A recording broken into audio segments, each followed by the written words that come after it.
Want to see what the HTC One for Windows camera is all about? I'm going to show you. Stay tuned.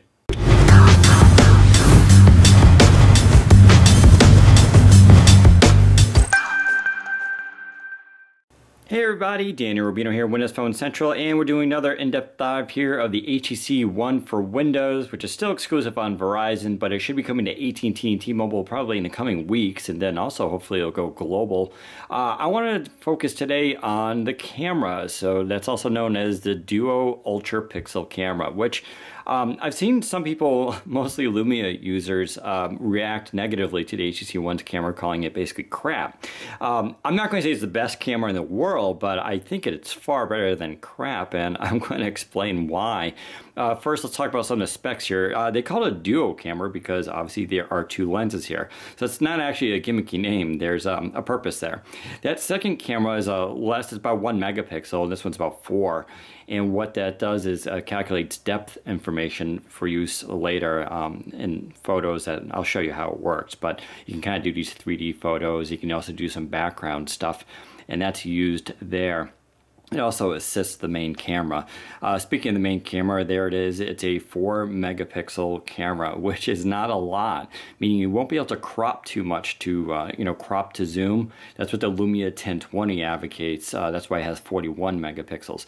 But if you don't crop a lot and you get your photo right the first time, it's still a really pretty decent sensor. Now they call it ultrapixel because the pixels themselves are larger on the sensor. And if you're into photography, that's actually a good thing as it generally improves performance in low light situations. The downside, of course, is the larger the pixels, the less you can fit onto the sensor. That's why this is only 4. In order to make this, like say, a 20 megapixel sensor probably have to be that big. Well, probably not that big, but it had to be significantly larger, and when you're talking about a smartphone, it's definitely hard to jam all that in there. The flash itself is a dual LED torch, and it's got 2 different colors, and it works pretty well, but I don't want to focus too much on the flash today. To be honest, the HTC One in use generally doesn't even try to use the flash very often. It's very rare. Low light situations, it always tries to go without a flash. Sometimes with success, sometimes without. But that is the main camera right there, and it's a f2.0 aperture. To put that in perspective, a Lumia 1520 and Lumia 930 is an f2.4 aperture, whereas the forthcoming Lumia 730 is an f1.9. 2.0 is actually a pretty solid aperture for this, and it lets in a lot of light, and it's actually pretty decent. Of course, on the front here you also have another smaller camera. That too, though, is actually 5 megapixels, and I did put up a selfie example on the site for the accompanying article with this if you want to see what that's like.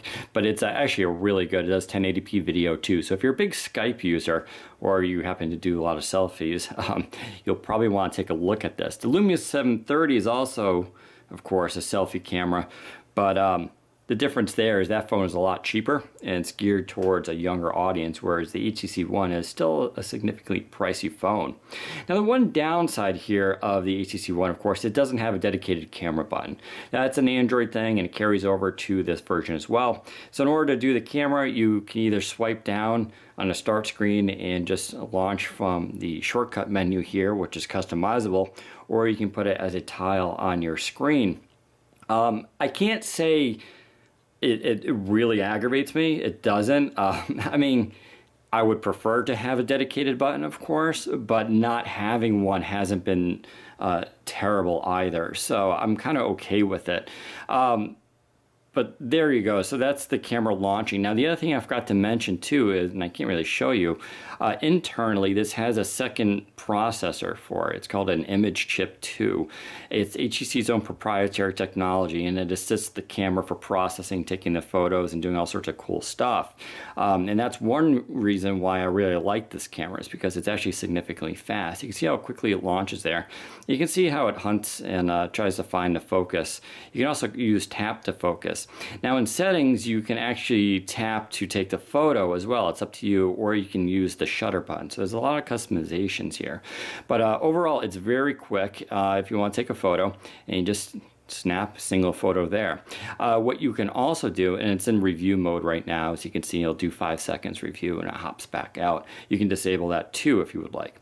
Alternatively, you can actually just hold down that button and it's going to do a burst mode, and it does about between 20 and 40 frames, and it's pretty crazy how fast it goes. And then it lets you choose the best photo, or you can let it choose the best photo. So it's really good for moving objects. Let's go a little bit more into the settings here, and I can show you some of the other stuff. When you hit this little ellipsis, you get your different modes, including auto. Auto by default is what you'll usually, pick, but you also get things like night mode, HDR, which is actually really preferred. You get anti-shake, which just bumps up the ISO really high. A portrait mode, landscape, backlight, which I actually really prefer. If your subject is sitting against a window, you'd actually probably prefer to use that as it prevents the background from being blown out. And then text mode, which is good if you take notes a lot or you want to capture some text. That's just going to increase sharpness dramatically on the text, which is something you don't always want. And then of course is a macro mode. Now it will switch to a macro mode by itself, so you don't necessarily need to.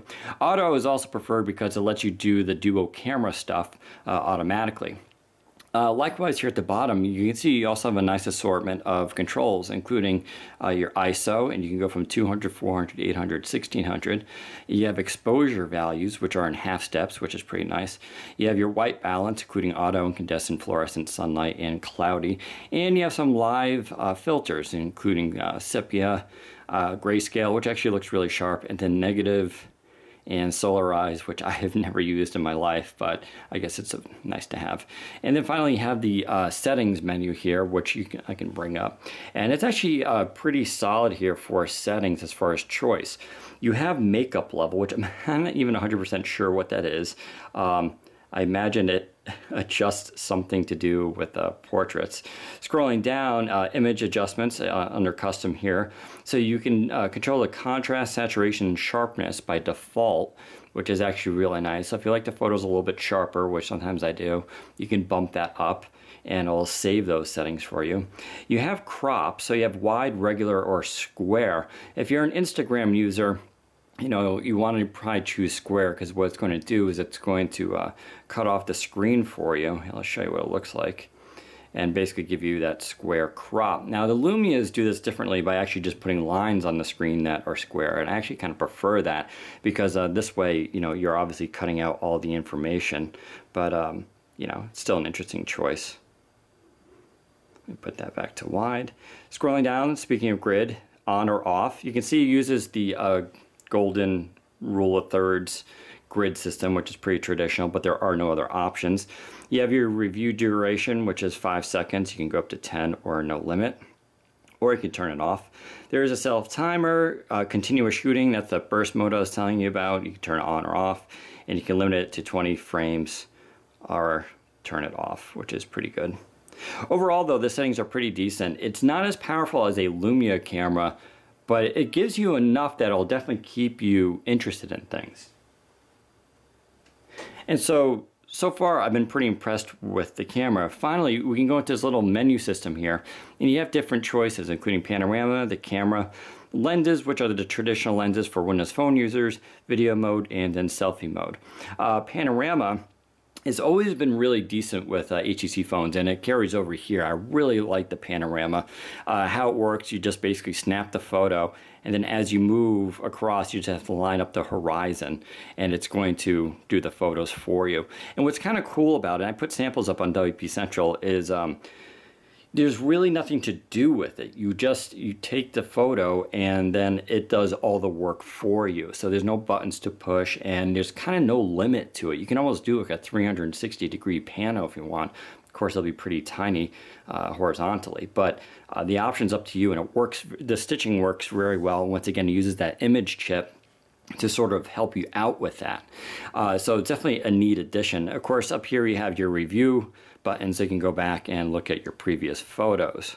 Finally, in the edit mode, you get a few options. Now, this only works if it's set to auto. It'll give you all the options. Otherwise, it cuts off some of the abilities. So that's because of the dual cam thing. So I have this photo here, and this isn't necessarily a great photo, but it does sort of illustrate a little bit. So you have 3 areas here: U-Focus, Foregrounder, and Dimension Plus. U-Focus is kind of neat. It's basically a refocus app, so I can tap on this guy here and make him in focus, and it blurs the background, whereas I can tap that one and it brings that focus and it sort of now blurs that. Now you can actually do this and be a little bit more creative than I have here and get some better results, and it does vary a little bit, and it's kind of neat. Now of course you can save it, which is, you know, kind of a good idea. You can also do foreground, which is it's okay little thing here. It basically adds a little sketch to the background, and it's good for highlighting your main subject, which in this case would be this guy. And you have some different choices there, including blur and cartoon and colorize. You know, I don't notice them as much. They're okay. If anything, I sort of like the sketch. I think looks kind of cool, but the choice is yours on that one. There's also this 3D Dimension Plus, which is more kind of a gimmicky thing, but see how I'm moving that around and sort of giving you that 3D look? That's because of the 2 cameras, and you can actually save it like that. Although I don't know necessarily where you view it like this online. Obviously when you share photos with people, it won't be there, but that information can be actually saved to the picture, which is kind of cool.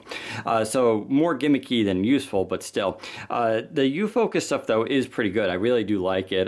You know, like I said, you can be really creative with it. And what's good is when you use the camera, and as long as you keep it in auto mode, it automatically does that for you. So this isn't like the Nokia system where you need to go and launch refocus and think about it and then take the photo. This, you get it for free. But overall, you know, head to WP Central. You can look at the images I posted as samples over the last few weeks that I've taken. If you want to see how good this camera is, I actually really do like it. I carry a Lumia 1520 with me, and I more often than not have been grabbing this. That's not to say it's better than the 1520. It has its own strengths. It's faster. You can do HDR, you can do the dual camera stuff, you can do great panoramas with it. Those are all things I find difficult to do with the 1520, and so sometimes I actually do prefer this. However, the 1520 is better for crop to zoom and definitely for video because of those HAAC mics and Dolby Digital recording. Still, the HTC One's camera is pretty solid, and so don't let the critics deter you. If you're into photography, I think you can still get a lot out of this. Look forward to our full review in the coming days, and head to WP Central for more information. Leave us a comment below and tell us what you think. Take care, everybody.